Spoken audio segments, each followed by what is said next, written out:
SHO AP TV ప్రేక్షకులకు నమస్కారం. Kasinathuni Vishwanath K Vishwanath కళా తపస్విగా మనందరికీ సుపరిచితులే. ఆడియోగ్రాఫర్గా సినీ ప్రస్తావనని ప్రారంభించి దర్శకునిగా, రచయితగా, నటుడిగా తనదంటూ ఒక ప్రత్యేక ముద్రని వేశారు కె విశ్వనాథ్ గారు. వారు కుల వివక్ష, లింగ వివక్ష, వర్ణ వివక్ష, మద్యపాన వ్యసనం, ఆర్థిక సామాజిక అంశాలను ప్రధానంగా ఇతివృత్తంగా చేసుకొని వారు దర్శకత్వం వహించిన చిత్రాలు అత్యంతంగా ప్రేక్షకుల ఆదరణ పొందిన సంగతి మనందరికీ తెలిసినది. కె విశ్వనాథ్ గారు 1992 సంవత్సరంలో రఘుపతి వెంకయ్య అవార్డును మరియు పద్మశ్రీ అవార్డును పొందడం జరిగింది. అదేవిధంగా 2016 సంవత్సరంలో అత్యంత ప్రతిష్టాత్మకమైన దాదాసాహెబ్ ఫాల్కే అవార్డు పొందడం కూడా జరిగింది. వారి 60 సంవత్సరాల సినీ ప్రస్థానంలో 53 చిత్రాలకు పైబడి వారు దర్శకత్వం వహించారు. ఇందుకు గాను వారు 5 సార్లు జాతీయ చలనచిత్ర అవార్డులు పొందడం, 7 సార్లు రాష్ట్ర ప్రభుత్వ నంది అవార్డులు పొందడం, అదేవిధంగా 10 సార్లు వారు ఫిలింఫేర్ అవార్డులు అందుకున్నారు. ఫిబ్రవరి 19వ తేదీ కె విశ్వనాథ్ గారి జయంతి, అదేవిధంగా ఫిబ్రవరి 2వ తేదీ వారి వర్ధంతి. ఈ సందర్భాలను పురస్కరించుకొని ఈరోజు మన SHO AP TV ద్వారా ఈ ముఖాముఖి కార్యక్రమం నిర్వహించడం జరుగుతుంది. ఈ ముఖాముఖి కార్యక్రమానికి ప్రముఖ సినీ విశ్లేషకులు అమలాపురపు అమరాచారి గారు విచ్చేస్తున్నారు. ముందుగా వారిని స్వాగతిద్దాం. నమస్కారం అమరాచారి గారు. సినీ విశ్లేషకులుగా మీరు అందిస్తున్న విశ్లేషణలు చాలా అద్భుతంగా ఉన్నాయి సార్. మనకు వీక్షకుల నుంచి మంచి వ్యూస్ కూడా అందుతున్నాయి. మనకి ఈరోజు కళా తపస్వి, దాదాసాహెబ్ ఫాల్కే అవార్డు గ్రహీత కె విశ్వనాథ్ గారి ముఖాముఖి కార్యక్రమానికి మీకు ముందుగా స్వాగతం సార్.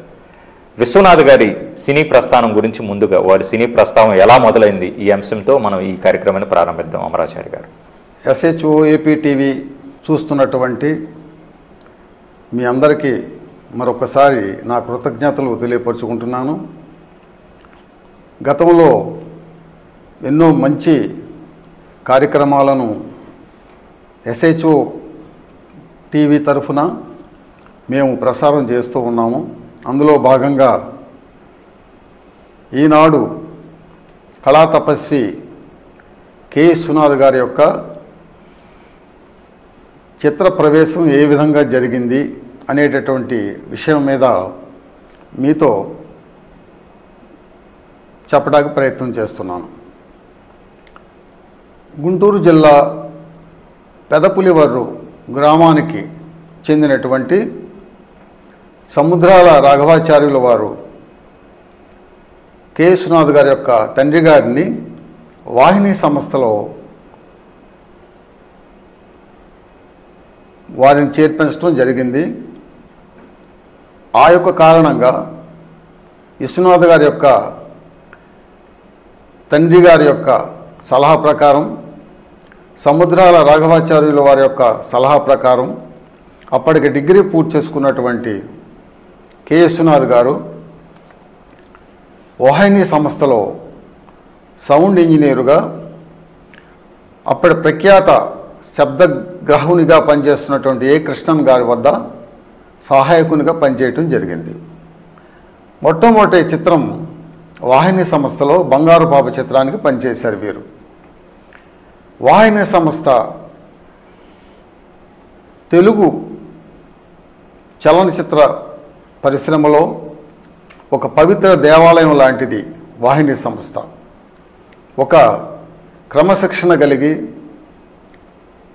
ఎన్నో విలువలతో తీసిన చిత్రాలు ఆ దర్శక మహామహుడు బిఎన్ రెడ్డి గారి యొక్క ఆశీస్సులతో కె విశ్వనాథ్ గారు బంగారు పాప చిత్రానికి పనిచేయటం జరిగింది. అదే సంస్థలో రాజముకుటం చిత్రాన్ని కూడా వారు శబ్దగ్రహునిగా పనిచేయటం జరిగింది. తరువాత సాహిణి పిక్చర్స్ వారి బండరాముడు చిత్రానికి మరల నందమూరి తారక రామారావు గారు నటించినటువంటి జయమందే చిత్రానికి సౌండ్ ఇంజనీర్గా పనిచేయటం జరిగింది. ఈ జయమందే చిత్రం మొట్టమొదటిసారిగా ప్రఖ్యాత నిర్మాత సుందరనాథ గారి యొక్క తొలి చిత్రం అది. ఈ చిత్రాలు పనిచేస్తున్నటువంటి కె విశ్వనాథ్ గారి యొక్క ప్రతిభా పాఠవాలను గమనించినటువంటి అక్కినేని నాగేశ్వరరావు గారు కె విశ్వనాథ్ గారి గురించి, వారి యొక్క ప్రతిభ గురించి అన్నపూర్ణ సంస్థను స్థాపించి దొంగరాముడి చిత్రాన్ని అప్పటికి నిర్మించిన తర్వాత కె విశ్వనాథ్ గారిని అన్నపూర్ణ సంస్థలోకి ఆహ్వానించి వారిని ఎప్పటిలాగానే సౌండ్ ఇంజనీరింగ్గానే పనిచేయించడం జరిగింది. ఆ విధంగా తోడికోడళ్ళు, మాంగళ్య బలం చిత్రాలు పనిచేశారు. అంటే వెరసి కె విశ్వనాథ్ గారు మొత్తం 6 చిత్రాలకు సౌండ్ ఇంజనీర్గా పనిచేయటం జరిగింది. తరువాత అన్నపూర్ణ సంస్థ వారు తీసినటువంటి చిత్రాలలో చదువుకున్న అమ్మాయిలు, డాక్టర్ చక్రవర్తి, ఆ చిత్రాల స్క్రీన్ ప్లే తయారు చేయటంలో కె విశ్వనాథ్ గారి యొక్క ఆ క్రమశిక్షణ, ఆ చిత్ర నిర్మాణం పట్ల వారికి ఉన్నటువంటి అంకుఠిత భావాన్ని చూచి డాక్టర్ చక్రవర్తి చిత్రానికే వాస్తవానికి దర్శకునిగా పనిచేయమని ఆదుర్తి సుబ్బారావు గారు చెప్పినప్పటికి కూడా కొంత వ్యవధి తీసుకొని అదే సంస్థలో ఆత్మగౌరవం చిత్రానికి వారు దర్శకత్వం వహించారు. ఆ చిత్రానికి నంది అవార్డు రావటం జరిగింది. ఆ చిత్రంలో అక్కినేని నాగేశ్వరరావు గారు, కాంచన వారిరువురు నటించడం జరిగింది. ఆ విధంగా వాహిని సంస్థలో సౌండ్ ఇంజనీరింగ్గా ప్రవేశించి అన్నపూర్ణ సంస్థలోకి షిఫ్ట్ అయిన తర్వాత అక్కడ ఆ సంస్థలో ఆచార్య ఆత్రేయ గారితోనూ, ఆదుర్తి సుబ్బారావు గారితోనూ, దుక్కిపాటి మధుసూదనరావు గారితోనూ, గొల్లపూడి మారుతిరావు గారితోనూ పెద్ద పెద్ద వాళ్ళందరి సాహచర్యంతో వారి యొక్క తీరుతెన్నును, దర్శకత్వ శాఖలో ఉన్నటువంటి ప్రతిభా పాఠవాలను చాటుకొని అత్యంత విజయమైనటువంటి చిత్రంగా ఆత్మగౌరవం నిలబడింది. Very good sir. ఆడియోగ్రాఫర్ నుంచి వారు మొదలుపెట్టారు సార్ వారి సినీ ప్రస్థానాన్ని. మీరు చెప్పారు వాహిని సంస్థలో చేశారు, అన్నపూర్ణలో చేశారు సార్. దర్శకునిగా వారు మారిన తీరు కూడా మీరు వివరించారు సార్. కె విశ్వనాథ్ గారి దర్శకత్వంలో నందమూరి తారక రామారావు గారు నటించిన చిత్ర విశేషాల గురించి తెలియజేయగలరు సార్? విశ్వవిఖ్యాత నట సార్వభౌమ డాక్టర్ పద్మశ్రీ నందమూరి తారక రామారావు గారు చిత్రాలకు వాహిని సంస్థలో పనిచేసినటువంటి రాజమొగటం, తరువాత జయం మనదే, బండరాముడు, ఈ 3 చిత్రాలలో కె విశ్వనాథ్ గారి యొక్క పనితీరును బాగా గమనించినటువంటి తారక రామారావు గారు వారికి అత్యంత ఇష్టమైనటువంటి నిర్మాత మిద్దె జగన్నాథరావు గారు ప్రారంభించినటువంటి కలిసి వచ్చిన అదృష్టం చిత్రానికి మొట్టమొదటిసారిగా అవకాశం తారక రామారావు గారు ఇచ్చారు. ఆ ఎస్విఎస్ ప్రొడక్షన్స్ మిద్దె జగన్నాథరావు గారు తరువాత తీసినటువంటి చిత్రాలలో నిండు హృదయాలు, నిండు దంపతులు చిత్రాలు కూడా వారే దర్శకత్వం వహించారు. కానీ డివిఎస్ ప్రొడక్షన్స్ చిన్ననాటి స్నేహితుల చిత్రానికి కూడా కె విశ్వనాథ్ గారు దర్శకత్వం వహించినప్పటికీ ఆ చిత్రంలో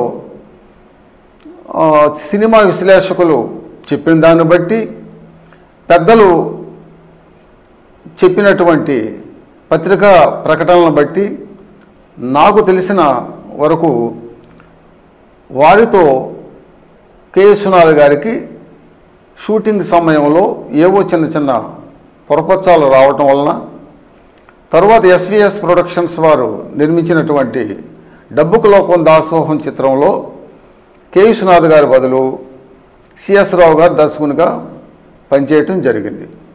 ఇది సినిమా పరిశ్రమలో కొత్త ఏమి కాదు. గతంలో కాంబోజవాది కథ చిత్రంలో కాంతారావు గారిని తొలగించి శోభన్ బాబు గారిని పెట్టుకోవటం, అలాగే కాలం మారింది దర్శకత్వం వహించినటువంటి కె విశ్వనాథ్ గారికి ముందు వి మధుసూదనరావు గారు చేయాల్సినటువంటి దాన్ని వారి స్థానంలో వీరు దర్శకత్వం చేయటం, అదేవిధంగా అన్నదమ్ముల అనుబంధం చిత్రంలో అప్పటి వరకు చంద్రమోహన్ గారు చేయాల్సినటువంటి పాత్రని తెల్లారేటప్పటికి వారి తనయులు బాలకృష్ణ గారికి ఇవ్వటం, దానవీర సూరకర్ణ చిత్రంలో మాదాల రంగారావు గారు చేయాల్సిన పాత్ర వారి కుమారులు హరికృష్ణ గారికి ఇవ్వటం ఇది సర్వసాధారణం. ఇందులో చలనచిత్ర పరిశ్రమలో, సినీ మాయ ప్రపంచంలో ఇవన్నీ సర్వసాధారణం. కాబట్టి చిన్ననాటి స్నేహితులు చిత్రం తర్వాత రామారావు గారితో ఇక చిత్రాల దర్శకత్వం చేయటం అనేది జరగలేదు. ఇది యాదృచ్ఛికంగా జరిగినటువంటి విషయంగానే మనం పరిగణలోకి తీసుకోవాలి. Very good sir. Nandamuri Taraka Ramarao గారితో కె విశ్వనాథ్ గారు దర్శకత్వించిన చిత్రాల గురించి వివరించారు సార్. ఇప్పుడు అదేవిధంగా కృష్ణ గారితో శోభన్ బాబు గారితో విశ్వనాథ్ గారు దర్శకత్వం వహించిన చిత్ర వివరాలు మాకు తెలియజేయగలరా సార్? సూపర్ స్టార్ కృష్ణ వారు తేనె మనసులు చిత్రంలో తొలిసారిగా నటించినప్పుడు ఆ యొక్క నటనలో మెలకువలను ఆ యొక్క నటీనటులకు తెలియపరచడం కోసమని చెప్పి ఆ బాధ్యతలన్నీ కూడా ఆదుర్తి సుబ్బారావు గారు అప్పటికి సహాయకునిగా పనిచేస్తున్నటువంటి కె విశ్వనాథ్ గారికి అప్పగించడం జరిగింది. నిజానికి కృష్ణ గారు కానీ, రామ్మోహన్ గారు కానీ, సంధ్యారాణి గారు కానీ, సుకన్య కానీ వీళ్ళకి పెద్దగా నాటక అనుభవం కానీ, వెండి తెర మీద నటించేటటువంటి మెలకువలు కానీ ఏమీ వానమాలు కూడా తెలియనటువంటి పరిస్థితి. అలాంటి పరిస్థితుల్లో ఆ చిత్ర విజయంలో ప్రత్యక్షంగా ఆదుర్తి సుబ్బారావు గారి గురించి చెప్పుకున్నప్పటికి కూడా పరోక్షంగా కఠోర శ్రమని కె విశ్వనాథ్ గారే అనుభవించి ఆ చిత్ర విజయానికి వారు కూడా కారకులయ్యారు. అందువలన కృష్ణ గారితో నిజానికి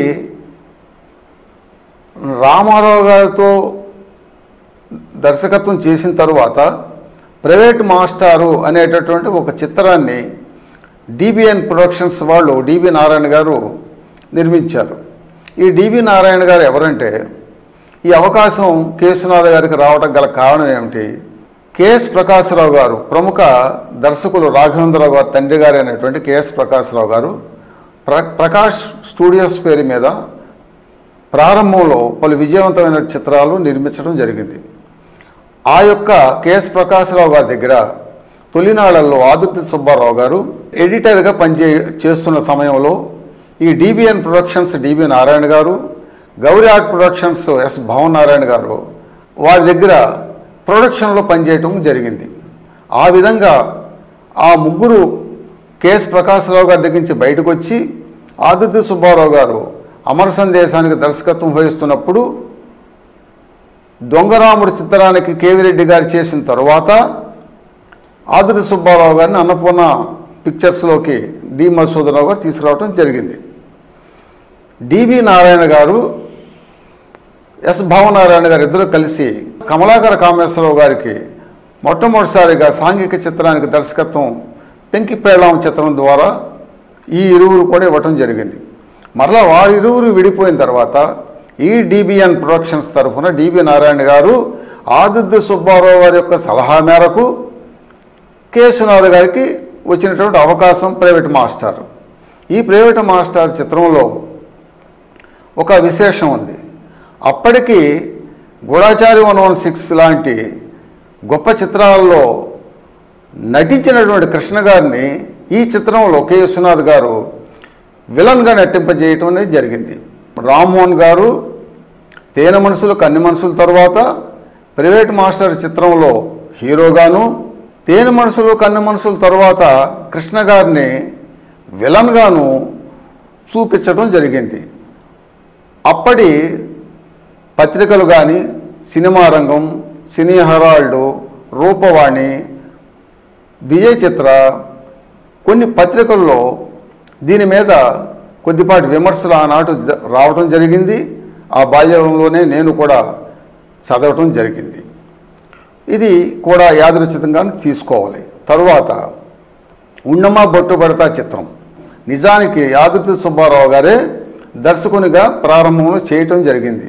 కానీ అప్పటికి ఆదుర్తి సుబ్బారావు గారు హిందీ పరిశ్రమలోకి వెళ్ళి అక్కడ విజయవంతమైనటువంటి చిత్రాల్లో భాగంగా మిలాన్ మూగ మనసుల చిత్రాన్ని మిలాన్గా వారు దర్శకత్వం వహిస్తున్నప్పుడు ఆ అవకాశం ఉన్నమా బొట్టు పెడతా చిత్రానికి కృష్ణ గారు కె విశ్వనాథ్ గారి దర్శకత్వంలో నటించడం జరిగింది.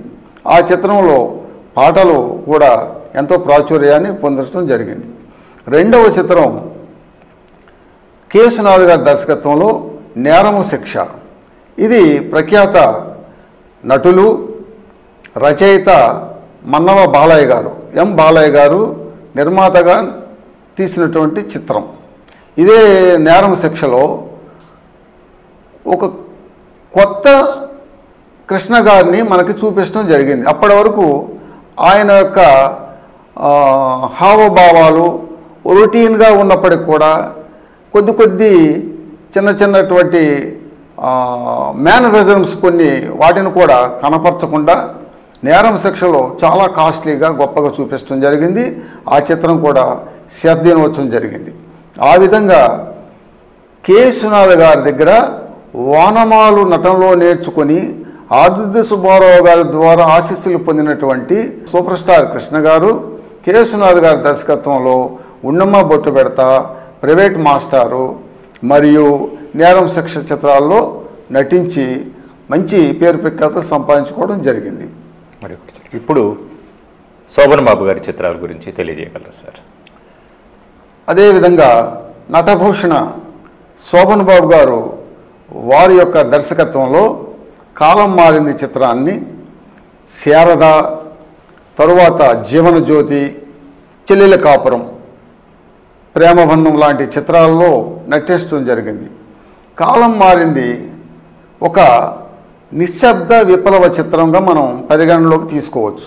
ఎందుకంటే రామారావు గారితో నటించిన తరువాత, అంటే అగ్రనటులతో నటించిన తరువాత తన స్వయం ప్రతిపత్తిగా తన యొక్క మనోభావాలను విశ్లేషించుకొని అది వెండితెర మీద ఆవిష్కరింపజేయడానికి గల బలమైనటువంటి కథలను వారు ఎన్నుకోవటం, అందులో భాగంగా వాసరాజు ప్రకాశం గారు నిర్మాతగా కాలం మారింది చిత్రంలో ఒక బ్రాహ్మణ యువకుడు ఒక హరిజన అమ్మాయి మధ్యనటువంటి జరిగింది. ఇది నిజానికి చిత్రం మనకి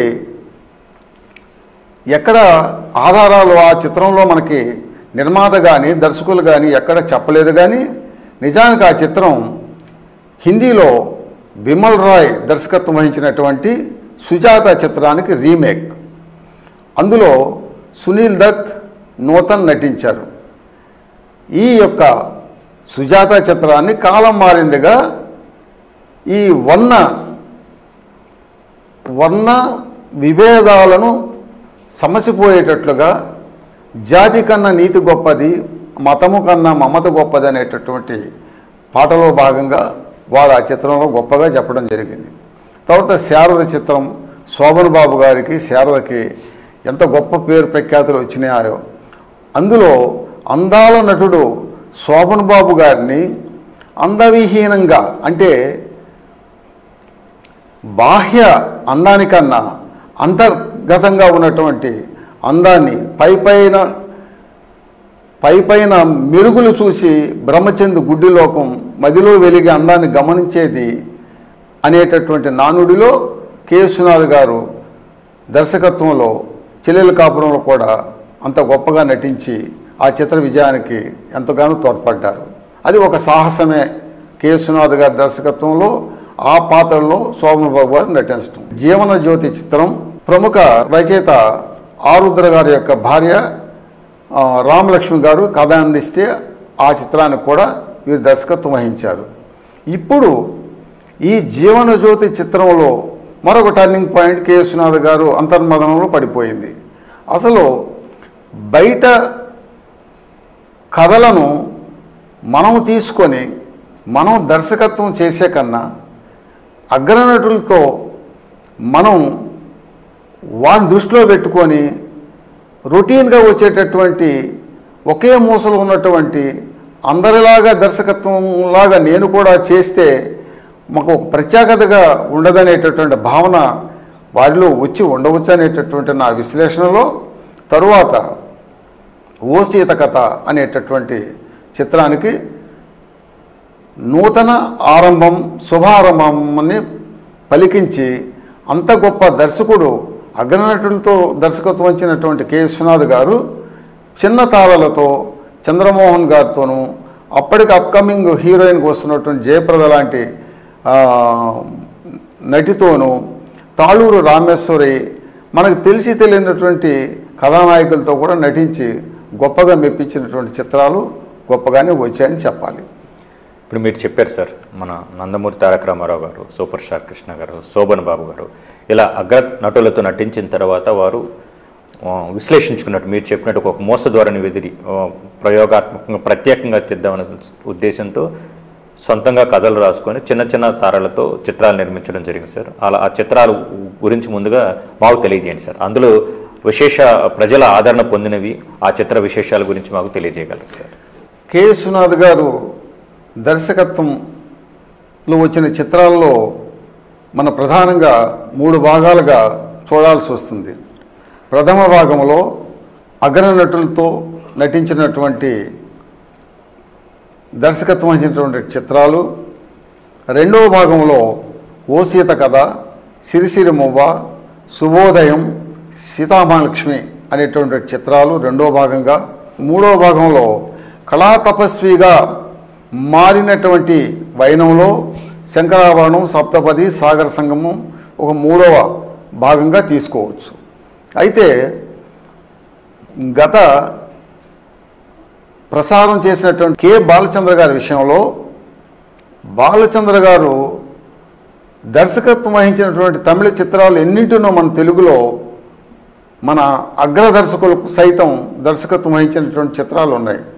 కానీ ఇందులో విశేషం ఏమిటంటే కె. విశ్వనాథ్ గారు కథ రాసుకొని చిన్న చిన్న తారలతో కాంతారావు గారు, రోజా రమణి, దేవదాస్ కనకాల గారితో తీసినటువంటి చిత్రాన్ని కె. బాలచంద్ర గారికి నచ్చి ఆ చిత్రాన్ని హక్కులు కె. బాలచంద్ర గారు తీసుకొని దాన్ని తమిళంలో తీయటం జరిగింది. కె. విశ్వనాథ్ గారు ఒక సభలో కె. బాలచంద్ర గారితో మీతో ఏదో ఒక చిత్రంలోనైనా సహాయ దర్శకుడిగా పనిచేయడానికి అవకాశం ఇమ్మని చెప్పి వారు కోరటము, కె. బాలచంద్ర గారికి కె. విశ్వనాథ్ గారు పాదాభివందనం చేయటం అనేది అది ఎంత గొప్ప సంస్కారమో, ఎంత ఎత్తు ఎదిగినా ఎంత ఒదిగి ఉండాలనేటటువంటి క్రమశిక్షణకు మారుపేరైనటువంటి విశిష్ట దర్శకులు, మహర్షులలో వశిష్ఠుడికి ఉన్నంత పవిత్రత వారిలో అది కనపడటం జరిగింది. తరువాత సిరిసిరి మువ్వ చిత్రం పూర్తిగా కె. విశ్వనాథ్ గారి యొక్క నిర్మాణంలో కానీ కథలో కానీ మరి ఆ చిత్రీకరించే విధంలో కానీ బహుశా ఆ చిత్రం చూస్తే మనకి హిందీలో శాంతారాం గారి యొక్క జనక్ జనక్ పాయల్ బాజే లాంటి చిత్రాలు, నవరంగ్ లాంటి చిత్రాలు మనకి కనిపిస్తూ ఉంటాయి. ఆ విధంగా సిరిసిరి మువ్వ, ఓ సీత కథ, శుభోదయం, సీతామహాలక్ష్మి చిత్రాలు గొప్పగా దర్శకత్వం వహించి ఎంతో ఘన విజయం సాధించి పెట్టినటువంటి చిత్రాలు. ఆ చిత్రాల్లో భాగంగా వేటూరి సుందరరామూర్తి గారిని ఓ సీత కథ చిత్రం ద్వారా మనకు పరిచయం చేయటం జరిగింది. ఆ విధంగా వేటూరి సుందరరామూర్తి గారు కూడా మన తెలుగు పాటల రచయితల్లో జాతీయ అవార్డు కూడా మనకి సంపాదించి పెట్టినటువంటి వేటూరి సుందరరామూర్తి గారికి ఈ విధంగా వారికి మనం ఎంతైనా కానీ రుణపడి ఉంటామనేటటువంటి విషయాన్ని మరొకసారి మీకు తెలియపరచుకుంటున్నాను. సార్, వేటూరి గారిని పరిచయం చేశారు, సిరివెన్నెల సీతారామశాస్త్రి గారిని పరిచయం చేశారు. చిన్న చిత్రాల తర్వాత మళ్ళా పెద్ద స్టార్లతో చిరంజీవి గారితో వారు దర్శకత్వం వహించారు, కమల్ హాసన్ చిత్రాలతో వారు దర్శకత్వం వహించారు. వాటిని మరలా మనం రాబోయే కార్యక్రమాల్లో విశ్లేషించుకుందాం సార్. ఈనాడు మా ఈ కార్యక్రమానికి విచ్చేసి కె. విశ్వనాథ్ గారి సినీ రంగ ప్రవేశం గురించి, ఆడియోగ్రాఫర్ నుంచి దర్శకుడిగా వారు మారిన తీరు గురించి, నందమూరి తారక రామారావు గారితో, కృష్ణ గారితో, శోభన్ బాబు గారితో, అదేవిధంగా చిన్న తారలతో కథాంశం బేస్ చేసుకుని దర్శకత్వం వహించిన చిత్రాల గురించి వివరంగా తెలియజేసినందుకు మీకు ధన్యవాదాలు అమరాచారి గారు. నమస్తే.